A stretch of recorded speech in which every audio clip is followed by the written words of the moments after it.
আজকে ঈদ আর সকাল থেকে বৃষ্টি হচ্ছে, কোথায় তো আর ঘুরতে যাওয়া হবে না, তাই অনেক রকমের রান্না বান্না করে নিলাম। আসসালামু আলাইকুম, কেমন আছেন সবাই? সকলকে জানাচ্ছি পবিত্র ঈদ উল ফিতরের শুভেচ্ছা। ঈদ মোবারক। আজকের এই ঈদ ডে ব্লগে আপনাকে স্বাগতম। ভিডিওটি আমি শুরু করেছি গতকালকে, অর্থাৎ 30 রোজার দিন।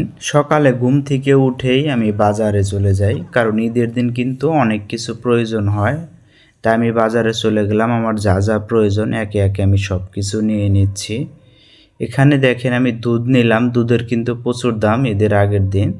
এরপরে আমি চলে আসলাম মুদির দোকানে। এখানে আমার যা যা লাগবে, সিমাই, চিনি, এ টু জেড যা লাগবে সব কিছু কিন্তু আমি এই দোকান থেকে নিয়ে নিলাম। বাজারের কাজ শেষ করে আমি অলরেডি বাসায় চলে এসেছি। দেখেন ব্যাগের ভিতর থেকে আমি একটা একটা করে সব কিছু বের করতেছিলাম, যা যা নিয়ে এসেছি।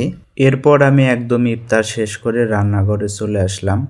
আমার হাতে দেখতে পাচ্ছেন রাঁধুনির একটা কালো বোনা রেডি মিক্স মশলা। এরপরে আমি এখানে 1.5 কেজি পরিমাণের গরুর গোশত নিয়েছি। এরপরে কিছুটা আদা এবং রসুন পেস্ট দিয়ে দিলাম। এরপরে এখানে রাঁধুনির যে মশলা আছে সেটা আমি দিয়ে দিলাম পরিমাণ মতো।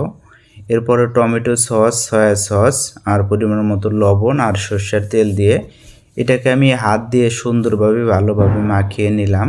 দেখতেই পাচ্ছেন মাংসটা কিন্তু আমার একদম মাখানো শেষ হয়ে গেছে। এরপরে আমি একটা চুলায় বসিয়ে দিলাম। মাংসটাকে একদম মিডিয়াম হিটে রান্না করতে হবে। একটু পর পর কিন্তু এটা ঢাকনা উঠিয়ে নেড়ে চেড়ে দিতে হবে, না হলে কিন্তু নিচে লেগে যাবে।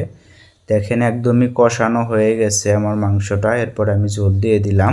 ঝোল দেওয়ার পরে এটাকে ঢাকনা দিয়ে আবার কিছুক্ষণ রান্না করতে হবে। দেখেন ঝোলটা অর্ধেক শুকিয়ে গেছে। এরপরে রাঁধুনির যে মশলা ছিল দুইটা, ছোট যে প্যাকেটটা ছিল সেই প্যাকেটের মশলাটা আমি দিয়ে দিলাম।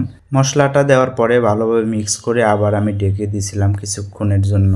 এরপরে মাংসটা রান্না শেষ হয়ে গেছে, একটা ফোড়ন দিতে হবে। তাই আমি আর একটা পাত্রে এক্সট্রাভাবে সুন্দরভাবে পেঁয়াজ, রসুন, মরিচ দিয়ে ফোড়ন দিয়ে দিলাম। এরপরে মাংসটাকে ভালোভাবে মিক্স করে আরও কিছুটা কাঁচা পেঁয়াজ দিয়ে আরও কিছুক্ষণ রান্না করার পরেই কিন্তু রেডি হয়ে গেছে কালো বোনা। আজকের রান্নাটা কিন্তু আমি রাঁধুনি কালো বোনা মশলা দিয়ে করেছি, চাইলে আপনারাও এভাবেই করতে পারেন। যেহেতু ঈদের দিন সিমাই রান্না করতে হবে, তাই আমি একটা চুলার উপরে কড়াই গরম করে কিছুটা বাটার দিয়ে দিয়েছি। এরপরে দেখেন বনফুলের 1 প্যাকেট লাচ্ছা সিমাই আমি দিয়ে দিছি পুরাটাই। এরপরে কিছু পরিমাণ চিনি, এলাচ, দারচিনি আর গুঁড়া দুধ এখানে দিয়ে এটাকে সুন্দরভাবে মিক্স করে নিতে হবে। এরপর এটাকে মিডিয়াম আঁচে ভালোভাবে ভেজে নিতে হবে। দেখেন সিমাইটা আমার ভাজা হয়ে গেছে।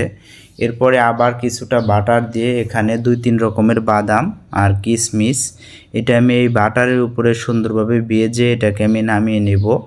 দেখেন এটা কিন্তু আমার ভাজা হয়ে গেছে। এই দুধটা আমি আগে থেকে জাল করে রাখছিলাম, যে কারণে উপরে কিছুটা সর পড়েছে। সেই সরটা আমি উঠিয়ে নিলাম একটা, দেখেন ব্লেন্ডারে জারের ভিতরে। সেই ব্লেন্ডারে জারে যে ভেজে রাখা বাদাম, এরপরে দিলাম কিছুটা কর্নফ্লাওয়ার আর গুঁড়া দুধ দিয়ে এটা আমি মিক্স করে নিলাম। আর এই দুধটাকে ভালোভাবে জাল দিতে হবে। জাল দেওয়ার ফাঁকে আগে থেকে ব্লেন্ড করে রাখা যে বাদামের যে মিক্স ছিল সেটা আমি মিক্স করে দিলাম দুধের সাথে। এদিকে দেখেন সিমাইটা সুন্দরভাবে একটা সার্ভিং বুলের ভিতরে রেডি করে নিলাম।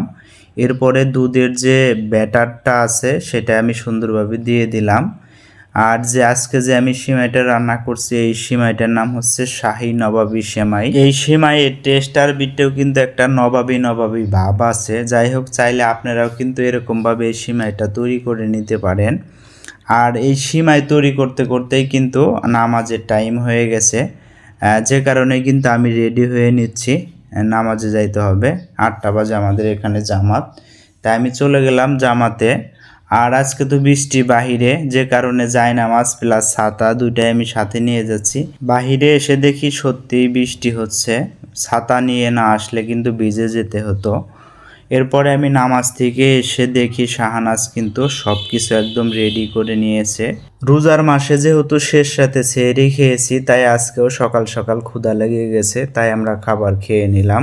আজকের ঈদের দিনটা সবারই ভালো কাটুক। এখনকার মতো এখানেই বিদায় নিচ্ছি। সবাই ভালো থাকবেন, সুস্থ থাকবেন। আল্লাহ হাফেজ। ঈদ মোবারক।